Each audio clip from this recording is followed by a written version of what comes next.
everybody. Welcome to episode number 400 of the Embodied Podcast. I'm so excited to be hitting this milestone. And sometimes I really can't believe I'm just diving right in. I was making myself a bunch of notes. I'm actually re-recording this podcast because I recorded it last week, totally thinking it was coming out on the 19th instead of the 26th. For those of you listening in real time, it's September 26th, 2022. And I said all these date specific things that were relevant if this episode was coming out on September 19th. And I'm sharing that with you because it's just so funny to me that I have been literally doing this freaking podcast for such a long time. And I'm still occasionally doing crap like that. So, you know me, I'm always a big advocate for there's no such thing as perfectionism. So there's one example for you. And the second example, if you're watching this on YouTube, is I'm recording this episode from my bed today. I'm like, I don't know if I've ever done that before. And I just also want to remind people in your life, I'm going to make a note at the end of the episode about consistency and what I call holy consistency.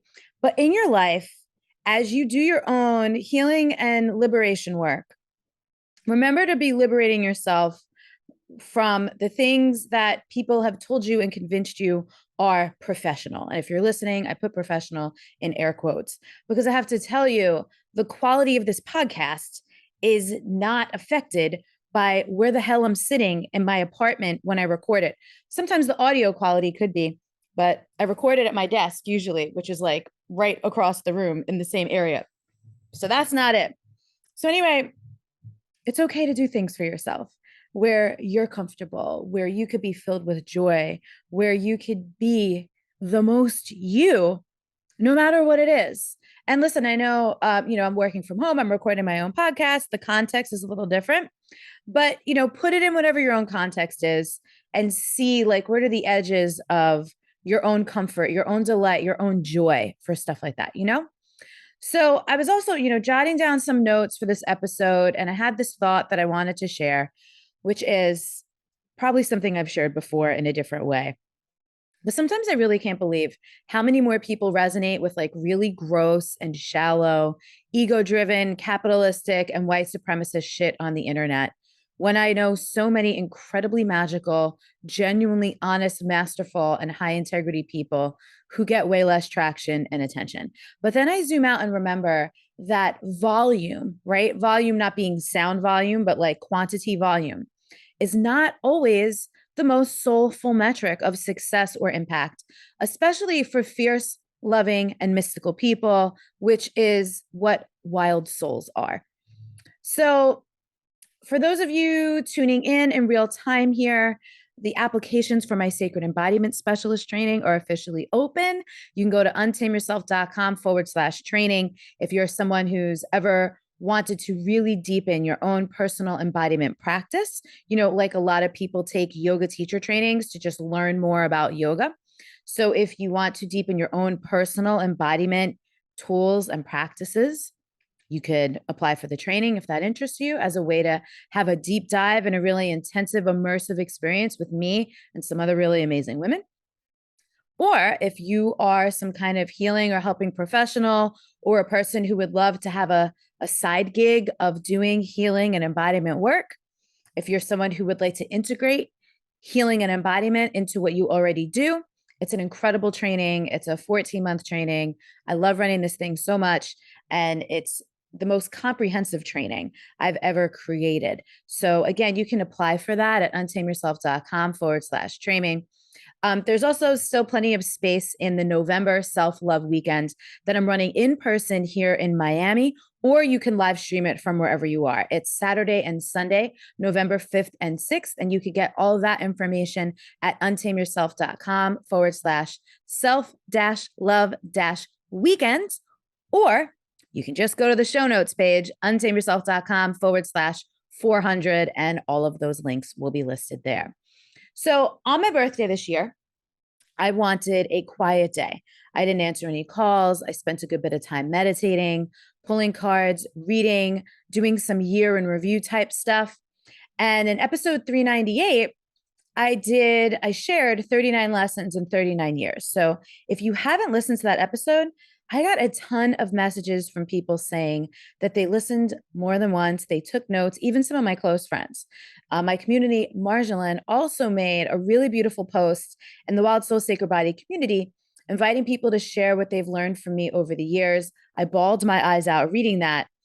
And I'm sharing that because from boundaries, embodiment, self love, and learning how to create their own relationships with the divine, as well as really build a resonant spiritual practice for their own souls. My women shared so many things. I am so happy that we talk about on the podcast all the time, in my solo episodes, in interviews, when we talk to other people. Weaving liberation work in with being a mystic is like my favorite friggin' thing to do. And a reminder that being a mystic is for everyone who wants a relationship with the divine, or everyone who wants a spiritual practice or has a spiritual practice.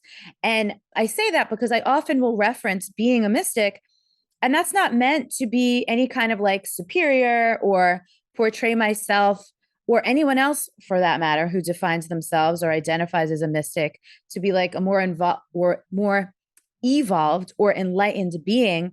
It's just about how we relate to God, if that's what you call it. And if not, call it whatever the hell you want to call it. All right. But I'll paraphrase Carolyn Mace. Some of you know my beloved Caroline. Never met her, never talked to her, but she's really like my best mentor in my whole life. She is one of my favorite mystics, and she describes mystics as people who are more interested in having direct experience of God than talking about God. And I usually describe it simply as those who have a direct relationship with the divine, unlike how it is in some religions where some kind of priest or officiant are regarded as the only ones who can have that. And then everyone else has to go through the priest or the authority figure, whatever it is in the specific religion. And this is not to say that religious people can't be mystics. Plenty of them are. So I just wanted to drop that note here because that's just something that actually many years ago, a business coach I was working with told me that I shouldn't be talking about God in my work. And I have found over the course of the years that the more I talk about God and the more I invite people into their own direct mystical experiences and to build their own spiritual practice and relationship, the richer and more beautiful and deeper and more impactful the healing work I'm here to do actually is. Because personally, I've seen it. I know some of you have experienced it as well. Some of you might be on the cusp and trying to perhaps open yourself up to experience this, or curious to see what might be possible for you. You know, there is a saying, with God, all things are possible. Listen, I just find with God, more things are possible. And it's so much easier when I invite God into the experience than when I try to do shit on my own.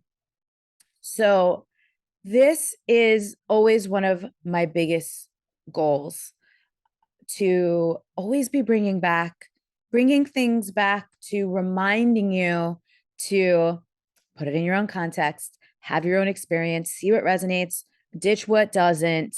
And the point of that is to always be encouraging you to be the most you could possibly be, right? Like I'm out here being the most me I could possibly be. And that's not to say things like you all should be living like I'm living or making the choices I'm making, because I don't believe that actually. It's always to point you back to yourself. It's always any experiences, any stories that get shared on the show are meant to invite you in to write your own story and perhaps just illuminate things to help you find your own map, build your own map, or maybe follow some of the steps that you listen to or hear or learn here. But again, always, always, always putting it through your own filter, applying your own needs, experiences, lived experience, whatever it is in your life that makes you and I or you and our guests different. Always factor that shit in. Don't use it to limit you, but always consider it. Don't hold your lived experience, your life, what's true for you, against yourself when me or other people on the show talk about things that might be possible for you, but might be a different route or might be a different path for you to get there. Your path is always going to be super valid, very important, unique to you, and just as great as anyone else's path. And I'm really overemphasizing that because, kind of like we started out, those same people, the types of people that folks will listen to that are just honestly regurgitating crap that they don't embody, or charging people way too much money for not nearly what they're actually capable of. That stuff really bothers me so much. And what a lot of those people are doing is trying to act like, look at me, do what I'm doing. This is the way. And it's really just a cover up for their own insecurities, right? To portray their life as some kind of ideal, when honestly, there's no such thing as an ideal life. Each one of us will have a different version of that. And it'll also shift and change over the course of our lives. So if there's anything you could ever take from any of these damn podcast episodes, it's to just that point, to always remember there's good, valuable stuff here, but your life is good and valuable and important just as much as anyone else that's on a platform or that has a platform. So always be weaving this stuff in with just as much reverence and respect and inspiration for yourself as everybody else. Cool? So again, another way of putting that is, we're never going to be one of those communities that encourages people to be like the leaders of it. We want all of you to be your truest, your wisest, your wildest selves. And again, that's going to be a unique experience for everybody. So I hope to always be giving you that reminder through everything I do, everything we create, every episode of the podcast, all of our guests and things like that. So just a big shout out and a big thank you to all of you for all your birthday notes, especially for Marjolaine, my community manager, for starting that thread in the Wild Soul Sacred Body community, for everyone who left comments on that thread, just reminding me how we do things and what we're here for, and that it works. It really friggin' works. And by the way, if you're someone looking for a no bullshit, like very grounded type of spiritual community to connect, to have sisterhood, and to do your healing work in, and you're not a member of our community, you might want to check it out. You might really like it. And you can find that information at untameyourself.com/WSSB. Or again, go to the show notes, untameyourself.com/400, and there will be a link there for that. As for where the show is going this fall, I have a new opening question. If you've been a longtime listener, you know, every year or so, or sometimes, every season or so, I change up the question that I open the episode with. And if you're new here, I don't script these episodes. When I do solos, I'll make myself notes sometimes because I have a tendency to get distracted and go off on tangents. And so when I make myself notes, it's just so I don't lose my train of thought. But when I interview people, there's just like this one anchoring question that I like to ask at the beginning. And then everything else kind of flows from there. Here and there, depending on the guest, there might be some specific stuff I want to ask them, but there's not like a format or a formula that I follow or like a checklist for our interviews. They tend to be very organic, sometimes winding, very deep conversations with people, which is super, super fun for us. So this fall, my opening question for people is going to be, what brings you joy? Over the years, some of the other questions have been, what do you love about being a woman or a man or whoever, whatever is the gender of the person I'm interviewing? And actually, one of the reasons I shifted away from that is because I didn't want to be asking a gendered question. I've asked people how their bodies feel, to also remind our listeners to be checking in with their bodies and see how our guests do it. I've asked people what their relationship with God is like, what they call God, how they commune with the divine. That was really fun. And so now we're going to focus on joy for a while, because that's just something, since I moved to Miami, that I've been noticing, having much more joy in my life by nature of being fed by the environment where I live, having more community here, getting back into dancing after the pandemic when I couldn't for a while, all these things that just layer joy into my life. And if you listen to last week's episode number 399, My Sacred Slut Summer, I'm also getting all this joy from these beautiful lover friends that I have in my life now. And it's just buoying everything else in my life. And I really believe that no matter how much shitty stuff is going on in the world or in our own lives, it is so, so important to prioritize joy, to make room for joy, to make room for celebration, even when we're grieving or suffering in any way, whether it's physically, mentally, or emotionally.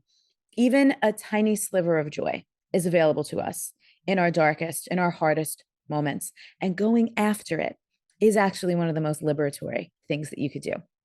So, one of the ways we liberate ourselves from oppressive systems, limiting beliefs, intergenerational trauma, family patterns, and anything else you want to get free from is creating lives that just don't make room for those things to grow or to fester anymore, that crowd those things out. It's a big energetic shift. And that's different from spiritual bypassing, by the way.